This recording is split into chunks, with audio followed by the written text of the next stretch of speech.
Hi, in this video I want to talk about brain processing. So I want to talk about brain processing. Yeah, and how the brain processes in dreams and understanding subconscious and things like that. So it's about understanding your subconscious and how sometimes your brain's processing something even though something's not in your focus, but it's outside of your focus or subconscious collecting things. Sort of like amnesia, selective memory, all sorts of things that can subconsciously sit there until you remember them again. And only then can you remember that you forgot them, and all of a sudden it comes back to you, and so on and so forth. So it's about remembering things that weren't there. It's about even if something's out of your point of view, it's in your peripheral view, and it still collects. It can be something that can have a severe effect on you. If you see someone murdered out of the corner of your eye, it can have an effect on you, even if it's not in your focus. So you're still processing things even if it isn't your main point of view, so it's still happening. And you're still going to collect that information. Your brain is processing far more than you can recognize. It's processing everything, it's taking everything in. And you can recognize it to a certain extent. It can have these effects on your psychology, and you can feel them. Such as saying an anxiety attack from an overwhelming sense of seeing everything around you and you can't take it. Seeing all the people around you, you can sense it based on your peripheral nervous. You can collect it all and you start feeling it from the inside. That's when you start feeling those things. Is when you recognize people on the outside. It's feeling things on the outside and from your peripheral nervous system, and it adds up, and you can almost in a way view everything, and you sort of perceive everything as a whole, and then you view something based on your memory, or see something in front of you, and then you start based on a memory. You can almost picture. That's why sometimes when you whisper into someone's ear or you have a memory, it gets lost in translation over time, and sometimes you can remember based on that, and you can keep changing the image in here until it becomes something completely unrecognizable. Same thing like with whispering in the ear, the story changes. And like how a lie travels across the world, and the truth is still hidden, and so on and so forth. And that's the thing that we're trying to. That's the kind of process I'm talking about. The story changes every time you whisper in someone's ear. Someone decides to change something, decides to have fun with it. Someone decides to change this or that, or do something like that. So brain processing. The same thing. It's just a projection of value and going over the same points, but connecting it to two different concepts and ideas. So it's brain processing. I'm processing looking at a wall, and then I'm based on my perception, and it's not just my perception, but it's a wall. But my perception, this ability, this interaction between two things that are happening in this reality, this process of my brain creating a perception, creating an awareness that comes along with the neurology based on the brain structure, letting me perceive, not only perceive, but being aware that I'm perceiving, being aware of this thing, and not just perceiving such as a baby, just reflexes, not recognizing what's going on in you, but still perceiving and seeing things and reacting. A reacting machine without sensing perception or anything like that. And obviously when you're a baby, those things can lead to when you're an adult, and you can still have a perception based on your subconscious memories from your being a baby, not being aware, but moving forward into obviously things that happen when you're a child and not even aware of things can still have an effect on you. So this process leading to another process, everything's a process, the process of mending wood together, looking at a wooden wall, and that's a process in and of itself, things put together, but a process that's actually moving, creating this awareness, and how it's interacting with the environment, but it's both in the same world. Things are working on an atomic level, a molecular level in my brain, and a cellular level, in a synapses and axons, and all sorts of things working in the brain that are helping me interact with something, say, looking at the wall, which is interacting on an atomic level too. So my atoms are allowing me to perceive those atoms, but perceiving them based on the neurology and the scale in which my neurology exists on, and viewing it the way it is based on the collection and what it creates. Sort of like looking at the earth from below and all these different structures on it create what we know as the earth, the foundation, the earth, and all these things from the earth's perspective, looking at, say, from the moon at the earth, all these things are just little pieces, little cells on the whole thing, and that's about the perspective thing. Let's say you're very tall and you're looking from your eyes where the moon is looking down on the earth, and that's exactly the point. You're looking down on something very small, and your perspective changes based on how far away you are, how big you are, the level, the scale in which your senses are working on. And so if I were smaller, I'd obviously see something different.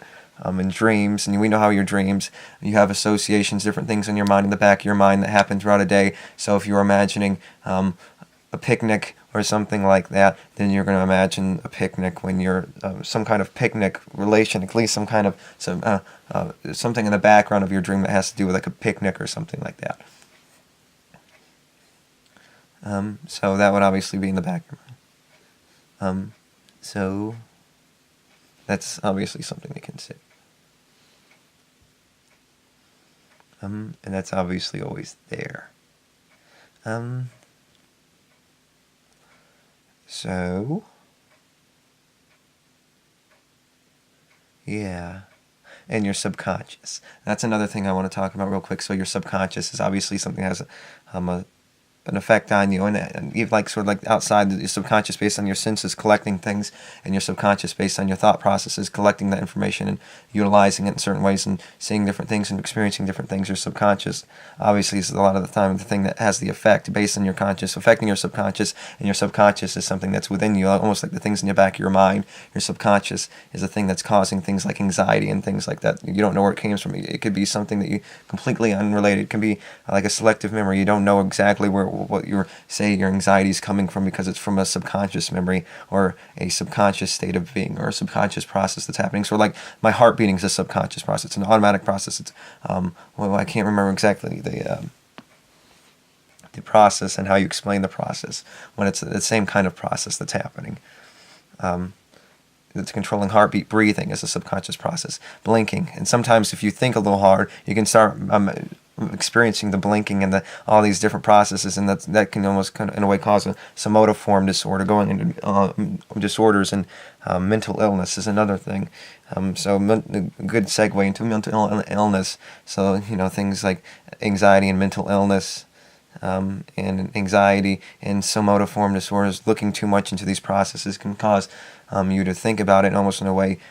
Your brain's almost trying to psychologically destroy yourself and in a way kill you when you're psychologically destructive and you're looking at things too much. When you recognize the game, what your body subconsciously reacts to that, saying, "Alert, alert! We need to boost the adrenaline in the system to allow it to protect itself from the damage or the threat that it's experiencing based on this psychological phenomenon, based on the physical phenomenon." It's a force feedback mechanism. That's how anxiety and these kinds of things work. It's based on a physical mechanism causing this psychological mechanism.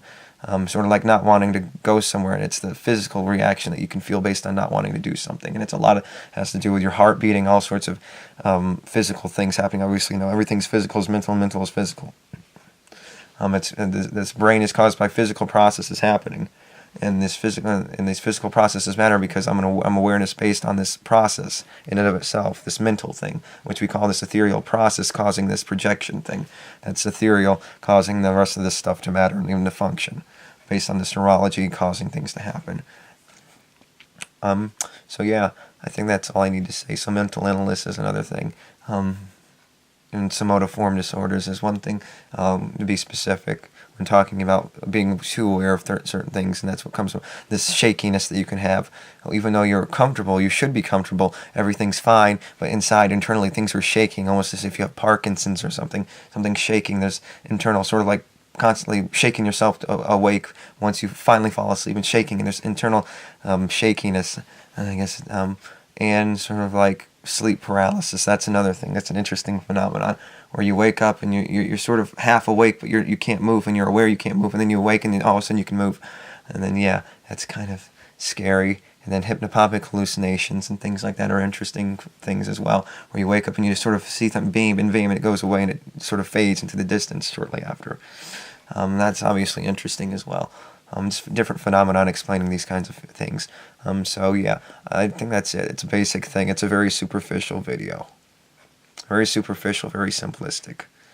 Brain processing and subconscious things out of your view. Your senses, you can feel something but not really realize you did it. You can put your hands on your shoulder, not realize you did it, and it still process the information. It still happened. It's like I said, it doesn't need you to process for it to happen. You don't need to feel it, but you felt it, but you're not necessarily aware of it. Sort of like you're not necessarily aware that you're about to experience a panic attack or about to do this. You don't necessarily, all of a sudden the buildup comes and you recognize it, and it's when your awareness that you know it, or that there's some kind of effect that's going to lead to some kind of negative in the future, and it's about preventing those negatives, and that matters, and preventing a greater negative or experiencing a negative. And it takes about learning the lesson and recognizing, preventing it from happening. So if you didn't feel it, it's not going to lead to anything in the future, then it's almost superficial. It happened, though, and still happened. And you still probably felt it, you just didn't recognize it. You felt it. You don't need the senses, even if you're alive feeling something, to feel it. You still felt it. Put your hand on the stove, you didn't feel it, and you took it off, you still felt something. Even it may have been transferred in some other way, but you still felt something even if you weren't aware of yourself feeling something. So yeah, all these senses we have: subconscious thought, this sixth sense, this psychology, this projection, neurology, and things like that. So yeah, I think that's all I want to say. So thank you, and until next time, bye.